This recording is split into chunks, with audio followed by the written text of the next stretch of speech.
Music! What a beautiful thing we get to listen to and experience every day. One of my favorite things about music is how literally anyone can create it as long as you have the passion and creativity to do so. If you have a message to get across, music is a beautiful and powerful way to express that message. That being said, political beliefs and views are often incorporated into music, whether that be subtle or explicit. Politics and music have gone hand in hand for a long time. Some of the biggest names in music have expressed political themes in their lyrics, from artists like Bob Dylan, Marvin Gaye, Billie Holiday, the Beatles, and so many more.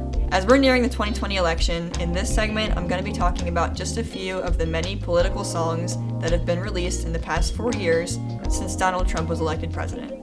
There have been many songs from almost every genre that take a political standpoint since the presidential election in 2016. Songs that support the government, some songs that have complaints or concerns about the government, some songs that make fun of or make parodies about the government or politics, and even songs that sing about not knowing how to feel about politics or the American government. Oh, the beauty of politics. Needless to say, it will be nearly impossible to talk about them all. All that in mind, I'm only going to be talking about just 2 songs, just to show how a musical artist can channel their thoughts, feelings, beliefs, and standpoints all in a 3 or 4 minute song. Up first is Lowdown by Anderson Paak. This song was released on June 19th of this year, and in just 3 minutes and 32 seconds, the singer, songwriter, producer, rapper, and multi-instrumentalist talks about his political standpoint and experiences with the coronavirus, the Black Lives Matter movement, protests, riots, looting, and the current and future political climate. In an interview Paak did with Genius, he talks about the word lockdown referring to the pandemic and how we were all supposed to be staying home trying to stop the spread of COVID-19. But yet in the interview, Paak says people of color are getting killed every day in the streets. Indoors, we're supposed to be trying to get through a pandemic, but for some reason, people of color are being killed in the streets every day. And there's still time for that, even though it's supposed to be a lockdown. In the song, he makes both explicit remarks and subtle references to his experiences, opinions, and beliefs about these things. Also in his Genius interview, Paak also talks about the uncertainty himself and so many other musicians are feeling, as they are all uncertain as to when they'll be able to go on tour again. Well, COVID affected me in a big way. I'm a musician, and you're supposed to do an album and then support it, go on tour, go on, hit the road, play shows, see the people. I don't know when we're going to be able to do a show again, you know? So a lot of musicians, including myself, are just trying to figure it out now. It's that uncertainty. You should have been downtown. The people are rising. We thought it was a lockdown. They opened the fire. The second song I'm going to be talking about takes a different opinion on similar issues that Anderson Paak sung about. It is a song titled Born to Be Free by Morrison, which was released on September 24th of this year. Morrison is a country and classic rock artist best known for his song Brown Eyed Girl.